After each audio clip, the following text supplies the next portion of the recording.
Hi mga Jai! Welcome to my life and welcome to another vlog! At dahil ganito yung angle natin, magluluto na naman tayo! At dahil andito kayo sa kusina ni Jai, syempre, wag na kayo mag-expect na lahat ay perfect. Dahil tayo nga kusinerong marunong lang kumain, hindi marunong magluto, pero handang matuto. Gusto mo yon? Gusto ko yon! So, welcome sa kusina ni Aye. May pa-jingle. Gusto mo, napatingin ako kasi baka may nakarinig ng singing voice natin. Siyempre, pinagdadamot natin tong kagandahan ng boses natin. Ang lulutuin natin ngayon, mga Jai, is adobo sa gata. And again, mga Jai, hindi ako magsasawang magpasalamat sa inyo dahil sa inyong suporta, sa pagmamahal, sa pag-appreciate ng mga videos natin lately. Maraming salamat. And ginagawa ko to lahat para sa inyo. Para sa akin, para kay Marcoba, para sa mga apo ko, para sa lahat ng tao, para sa mundong to. Bago natin umpisahan nga itong video na to, gusto ko lang magbigay ng paalala sa lahat, lalo na sa mga nasa fault line, 'di ba, na maghanda po tayo, mag-ready tayo, maging alerto at maging kalmado dahil ngayon napapabalita ng Philbox na baka anytime is magkaroon ng malakas na lindol, lalo na sa mga fault line, sa mga tatamaan ng fault line, di ba? And mag-ingat po tayo palagi, maghanda tayo ng ating go bag, ayan, maghanda tayo ng flashlight, mga canned goods, mga emergency kit, mga damit, kahit isang pirasong damit lang pamalit, mga malilinis na pamunas, at kung ano man yung kailangan natin sa go bag, 'di ba? And ayun, let's pray guys na sana Lord hindi matuloy yung lindol na yon, and sana kung magkaroon man ng lindol is maging handa tayong lahat. Ihanda niyo po lahat ng mga tao, magkaroon tayo ng kalmadong pag-iisipan. Walang mapapahamak sa taong handa. Kaya mga Jai, ihanda ang sarili, laging ikalmado ang utak at huwag kalimutang magtiwala sa taas, diba? I love you all so much mga Jai, and umpisahan na natin ang ating video. At ngayon mga Jai, palabas na tayo ng bahay and tinanggal ko lang yung salamin kasi parang hindi siya nakaka-pretty. And monopod pa rin tayo, diba? Very vlogger na vlogger. So, mamimili na tayo sa palengke. And ang bibilihin natin is manok lang. Kasi lahat naman ng kailangan kong recados is nandito naman kanila tito at tita. So, tara, samahan niyo ako bumili. So, ayan, for the 360 pack. So, ayan. Ganyan-ganyan tayo kasi wala pang tao. Wala masyadong tao dito sa street namin. And very confident lang tayong mag-vlog. And papunta na ako ng tindahan. Kuya, natatawa sa akin. Wait lang mga Jai. Magkita-kita na tayo sa tindahan. So, let's get it in!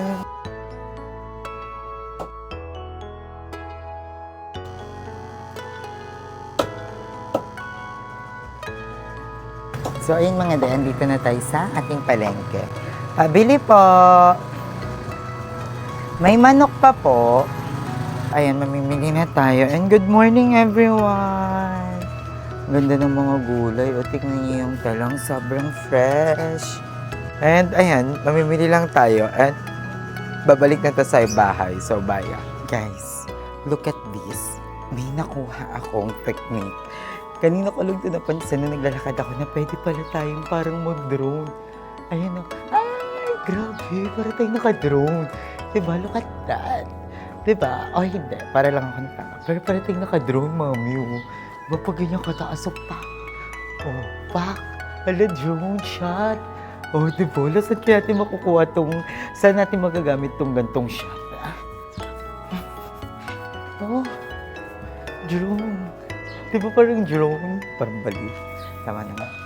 So, ayun mga guys, simulan natin ang ating pagluto. And, nahiwa na natin lahat. Actually, sa adobo naman is bawang lang ang kailangan. Hindi kailangan ng sibuyas.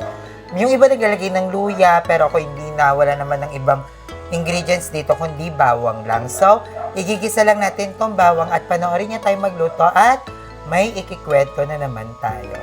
Ang first step ay painitin ng kawali at pag mainit na maglagay ng mantika na galing sa bote ng gin. Kailangan sa bote ng gin para mas masarap. And painitin lang natin yung mantika ng mabuti. Mas maganda yung sobrang init, as in talaga yung nanggagalit yung mantika para pag nilagay natin yung bawang is matostado siya kasi mas gusto natin yung tostadong bawang. And after nun, ilagay na natin yung bawang syempre. Mas maraming bawang, mas masaya, mas masarap. So, kung masipag kayong maghiwa ng bawang, ayan, perfect yan para sa inyo. Kasi mas masarap yung adobo pag sobrang garlicky yung flavor niya, pag sobrang daming bawang, di ba? And, ayan, wala pala tayong ikikwento ngayon. Ayan, ituturo ko na lang sa inyo kung paano to iluto. Kasi, wala akong maisip na kwento ngayon mga Jai. As in talaga, gusto nyo ba ikwento ko yung matching at saka yung pagong? Eh, alam nyo naman na yun. Yun lang yung alam kong kwento. Pero, ayan, antayin lang nating matusta yung bawang. Hayaan lang natin siyang magalit. Ibigay nyo yung oras para sa bawang para maluto siya ng todong-todo. And after nyan, ayan, yung manok natin na hugasan na yan, fresh na fresh yan mga Jai. And mapapansin nyo, ang dami kong nilutong manok dyan kasi nag-ambagan kami dyan. So, dinamihan ko na para bongga kasi nga may swimming kami sa ilog. So, yung mga kasama namin is nag-ambagan kami ng tigo 150 pesos and nagbigay sa akin ng 500 para pambili ng ating manok. Gusto mo yung todo explain ako. Pero ayan, sige, ayan. Bahala kayo kung gaano karaming manok. Pero ayan, worth of 478 pesos lang yan mga Jai. So, bongga na, 'di ba? Napakarami na. So, gusto kasi nilang matikman yung adobo sa gata ko. Kasi nga, kinukwento ko sa kanila na magaling ako mag-adobo. So, di ba papansin? Grabe yung pagkapapansin. So, ayan, halu-haluin lang natin yan mga Jai. Dapat talaga konti lang yung iluluto ko ngayon. Eh, nagpasabay sila. So, sabi ko na nga, sige na nga, go, laban. So, ayan, halu-haluin lang natin. Pero dahan-dahan, kasi baka madurog yung manok. Mamaya, may mali akong ginawa dyan eh. Mamaya magigets nyo kung ano yung mali kong ginawa. Ayan, after natin siya lamog-lamogin, mga Jai, hayaan lang muna natin siyang mag-color brown. Yung parang golden brown. And after nyan, ayan, ganyan yung magiging itsura niya. Di ba? Parang walang biyagwago. Ilagay nyo na yung toyo. Ayan, maglagay na kayo ng toyo. Kayo bala kung gaano kadami. Ako tansyahan lang to kung ano lang inatira doon sa sachet. Nilaban ko na. Bawas na yan pero nilaban ko na. And sakto lang naman siya. Hindi naman kasi kailangan ng maraming toyo kasi titimpla mo naman yan. O ay sunod mo na yung suka. Ayan, sa suka medyo dyan ako parang tansyado kasi 'di ba pag naparami ng suka maasim, pag napaunti naman parang sobrang alat dahil sa toyo. So kung magaling kayo magtansya, go tansyahin nyo na lang. Depende naman yan sa panlasa nyo, 'di ba? So ayan, antayin nyo lang siya, wag nyo nang hahaluin. Huwag nyo munang lagyan ng tubig. Yun yung technique na ginagawa ko. Ayan muna, as is muna yan para maluto yung suka. And ayun, takpan nyo lang. Tingnan nyo, tatakpan yan eh. Ano bang pinagagawa ko dyan? Ba't hindi pa tinatakpan? Pero tatakpan ko yan eh. Sa pagkakaalam ko, ayan, diba? Tatakpan nga. So, takpan muna. At pag natakpan nyo, nabuksan nyo kasi lalagyan natin yan ng tubig. Pero hindi ganun kabilis yung pagbukas ha. Syempre, kinat ko lang yon. Matagal yung pagtakip. Niluto ko muna yung suka. Nilagyan ko siya ng tubig. Diyan ako mali kasi sobrang dami kong nilagay na tubig. Dapat konti lang pala mga Day. Kasi ang ginagawa ko sa adobo sa gata ko is asin yung mawawala yung medyo magkokonti yung tubig. Eh dyan, ayan o, napasobra yung tubig ko. So inantay ko pa yan umonte. Ang tendency, nadurog yung mga manok dahil sobrang lambot na niya. Kasi inantay ko talagang mawala yung ano. Pero alam mo yon, parang mali ko yon. So alam nyo naman na yan. Ayan o, diba dyan, matigas pa siya dyan. Pero pinakuluan ko pa yun ng napakatagal kasi nga pinaunti ko yung tubig, at least makalahati niya para yung konti na lang yung matitira kasi lalagyan ko siya ng gata. Eh, hindi ko alam kung naiintindihan nyo, kung may naiintindihan ba kayo sa pagluluto ko. Hindi ko na alam kung ano ba itong tinuturo ko sa inyo. Pero ganon, nagigets nyo ba ako guys? So, ayan, basta ganon lang siya. Ayan yung sinasabi ko sa inyo mga Dayan, na pagbukas ko, sobrang konti na lang. Caring-carry na yung ganyan kakonte. Pero, di ba, ang tagal na kuluan yan bago ma-achieve yung ganyan kakonte. So, titimpla na natin siya. Lalagyan natin siya ng paminta. Ayan, paminta na yan. Sobrang mahal na nabili ko. 2 piso yan, mami. Packaging lang yung iba. Pero, ayan, sige. Lalagyan natin yan ng paminta. 3 sachet ng paminta yan, mga mami. So, pasabog na yan. And, gusto ko kasi yung maraming paminta. Ewan ko, nakakadagdag siya ng flavor. I don't know. Tsaka, pampabango siya. Mabango yung paminta. Ako lang ba? Tama ba? So, hayaan nyo lang siyang kumulo mga day hanggang magkonti pa yung tubig. Diba? Mali yung ginawa ko. Sa sobrang inaantay kong kumonti yung tubig, ang tendency, sobrang lambot ng manok. So, konting halo, nadudurog siya. Wala pang gata niyan. So, yun yung mali ko. Dapat, tansyado din yung tubig. Dapat konti lang yung ilagay nyo. Ngayon, lalagyan na natin siya ng sili. Kasi nga, spicy adobo sa gata to. Gusto ko din yung maanghang na adobo sa gata. Ang sarap. Pag maanghang, yung sobrang anghang talaga. So, ayan, naglagay ako dyan ng ilang hiwa ng sili. Hindi ako gumamit ng kasi masakit talaga pag nagkutsi-kutsilyo ka kasi kumakapit yung anghang sa daliri. So, mas maganda kung maglalagay kayo ng ganyang mga sili, is gupit-gupitin nyo na lang mga dzay. Ayan, ilalagay ko na yung gata dyan mga day. Ang ginamit ko dyan na gata, 2 kilo yung manok na yan. So, ang nilagay ko lang na gata is 1.5 sachet lang ng ganyang gata. Kasi masyadong madami, parang feel ko, mas ma-overpower niya yung lasa nung adobo. Maglalasang gata lang siya pag nilahat ko. So, ang ginawa ko, tinansya-tansya ko lang muna. Ayan, sa part na yan, hinalo-halo ko muna, tinignan ko yung kulay, kung pasok na ba siya, carry na ba sa isang sachet. Pero, sabi ko, hindi kulang So, dinagdagan ko pa yan ng kalahating sachet. Ayan, dinagdagan ko siya ng kalahati lang, konting-konti lang kasi parang feel ko kulang pa yung color, kulang pa yung lasa ng gata. So, ang ingay, punyeta. After yun mga day, halu-haluin nyo lang. Pero dahan-dahan kasi sobrang lambot na talaga ng pagkakalambot ng manok dyan. So, konting halo lang, nadudurog siya. So, takpan nyo lang and patuyuin nyo lang yung gata. I mean, pagmantikain nyo lang. So, tapos na yan. Mama, tignan mo nga. So, ayun mga day, tapos na tayo magluto. And papatikim na natin kay mama kung ano yung lasa ng adobo. Sobrang sarap! Hindi ko pa siya natitikman. Honest to ha. Kasi, alam mo, Sige. bango. Diba? Pasensya ka ito mukha ko.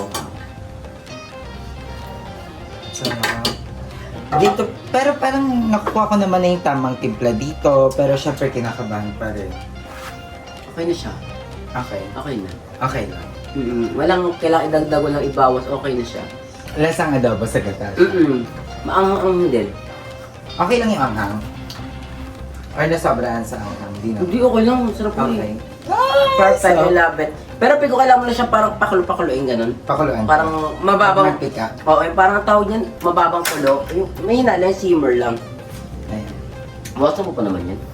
Yung simmer lang. Yan, ganyan. Bawasan mo. Mababa. Yan, ganyan lang. Para at least ano lang siya, maano yung gata. Para kasi mas di ba pag ang gata na sa luto, mas lumalapot. Pero masarap na siya, okay na. Okay na siya.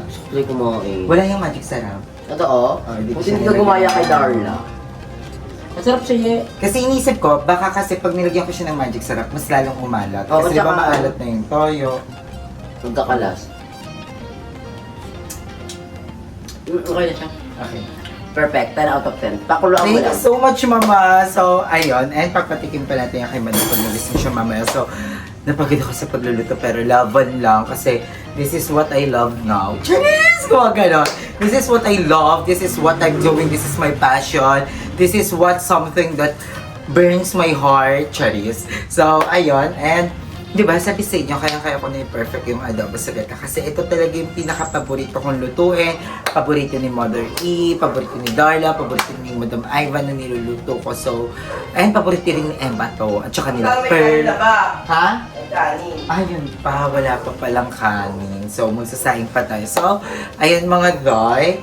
And I think, goods na yung pagpapaluto natin. And papakuluan na lang natin siya ng todo para maluto ang gata. True si Mama. Kasi hindi ko pa napapakuluan ito ng bongga. So, pabalik kayo mga dyan. I love you. Taste test! Taste test! Ng gata sa adobo. Ano? Hindi! Hindi, seryoso nga. How's the, may ginataang... Masarap siya, walang M. Kaya nga Masarap siya.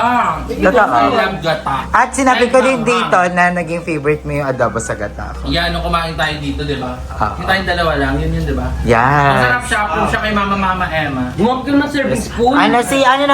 Madam, tikman mo muna Sa to. ba yan? Opo. Ay, sa'yo lang. Huwag na. So, ayan, si Madam Ivan, titikman niya ang adobo sa gata ko. Oh my God, kanina ang anya manyating ni Ayi. Yan. Bakalawag ka dyan kasi kumuha ka doon sa kabila. Amin lang yan. Okay ka, no, kapi. Para sa aming dalawa yan. Ay, ito ba siya? Alam mo, ang matanda talaga bipolar na. Matatagalin pa niya, nagugutom na. Ang tawag dyan, tampururot. Mabahong nagtatampo. Sobrang bango. Yes, thank you sa... Hindi na ano. Thank you sa perfume ni... Jana Larman. Yes. Masarap nga siya, napakala siya ng maayos. Si Madam ay gumamit ng serving spoon, oh. Masarap, madam, kahit maanghang. Masira talaga yan. May lagam naman ano yun, di ba?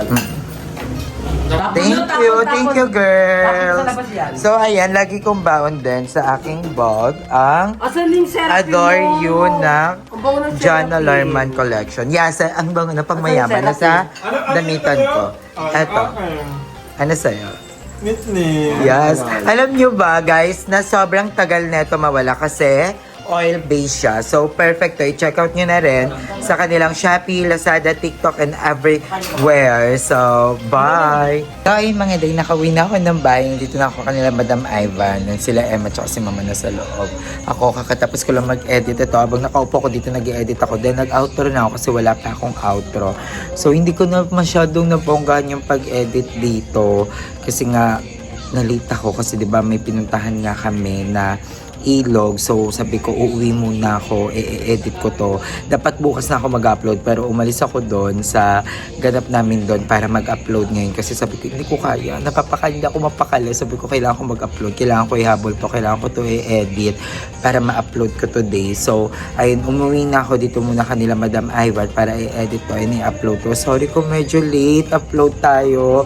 And, ayun, si Mingming kanina pa siya dito. Ano ba? Kita ba yung ano ko? Si Mingming kanina pa siya ano sa akin. Ano ba yan ng ganyan? Tapos tinatanggol-tanggol niya yung phone ko. Pasaway. So, ayun yung laging nakikihati kay Markova ng cat food. So, ayun mga day. Hanggang dito na lang yung vlog natin. Bawi ako next vlog. I love you all so much. Thank you for watching this vlog. And thank you so much mga day. And thank you Lord for everything. I love you guys. Bye.